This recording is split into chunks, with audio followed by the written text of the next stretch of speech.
Hello everyone. Ngayon pag-uusapan natin ang factoring polynomials, no? This is one of the most difficult competencies pagdating sa junior high school ng math. Kaya gumawa ko ng video lesson. So ito ay laminating sheet tapos silagyan ko lang ng bond paper because I don't have whiteboard. So pag-usapan natin na yung factoring polynomials. When we say factor, these are the numbers that we multiply to give a product, right?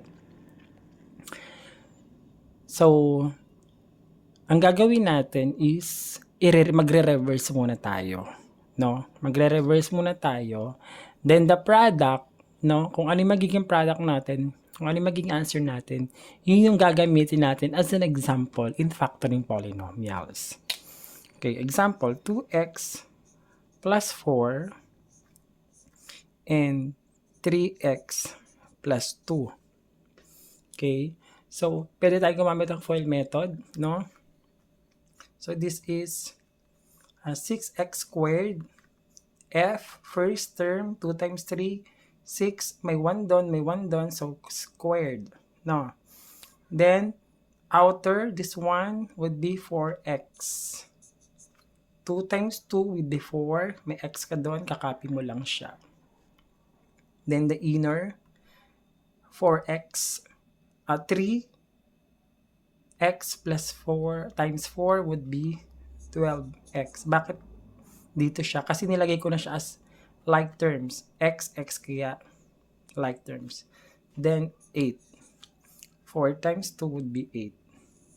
So add natin to 6x squared plus 16x plus 8. This is our final answer using the FOIL method.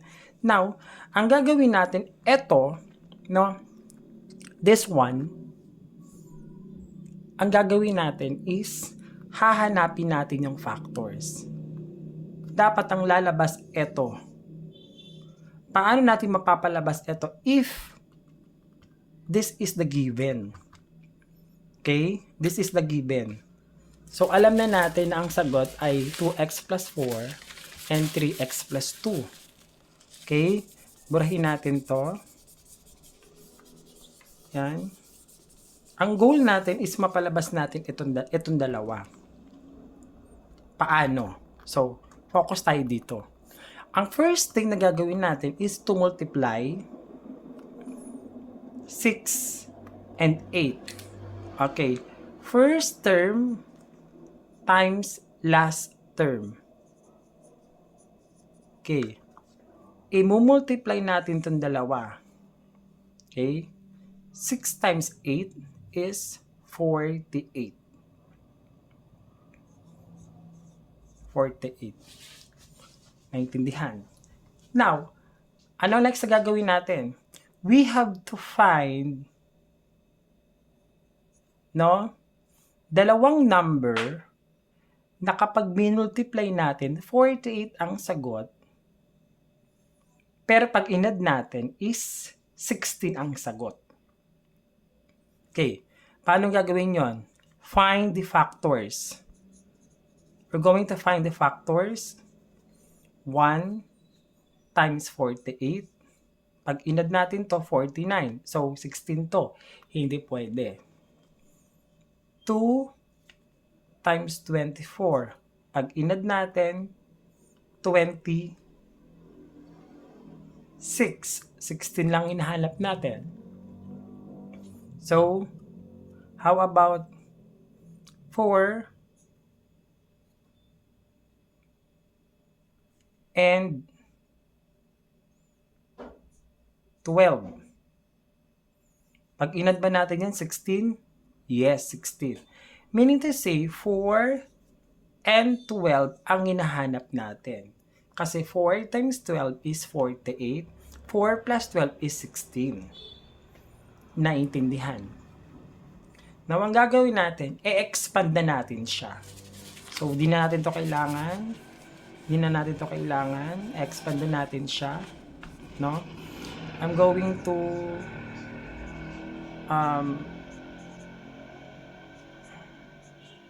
yan.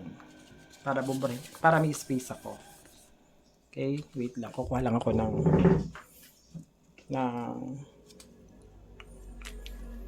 alcohol. Wala. Ayaw talaga. May anino siya. Okay. So, ang ating factors is 4 and 12. Ngayon, itong si 4 tsaka 12, i-expand natin siya. 4x tsaka 12x. Remember, 4x plus 12x is 16x. Ito ngayon na magkakasama.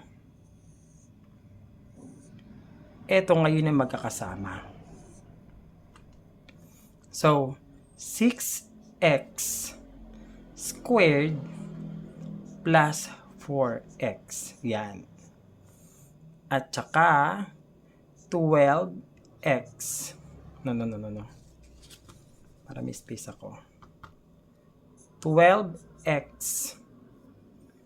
plus 8. Ayan.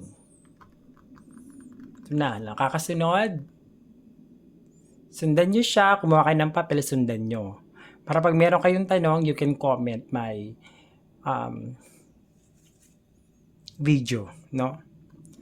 Ang gagawin natin is we're going to find the greatest common factor. Now, what is the greatest common factor of 6 and 4? Okay, alam na natin pagkuha ng greatest common factor. Sige. Mag-long method tayo. 1 times 6, 2 times 3, 2 times 2. So, 2 ang greatest common factor nila. Okay? So, 2x. I-divide na natin siya. Bakit x? Kasi may 2 doon, may 1 doon. So, greatest common factor, 2. 2 times 1, tsaka 1 times 1. 1. Kaya 1 lang yan. Gets? 2x. Divide natin. So, apply the law of exponent. 6 divided by 2 would be 3x.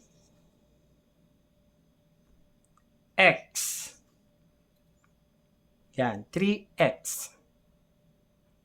Tindihan? Pag binultiply natin dalawa, 2 times 3 would be 6. May 1 doon, kaya squared. Plus 4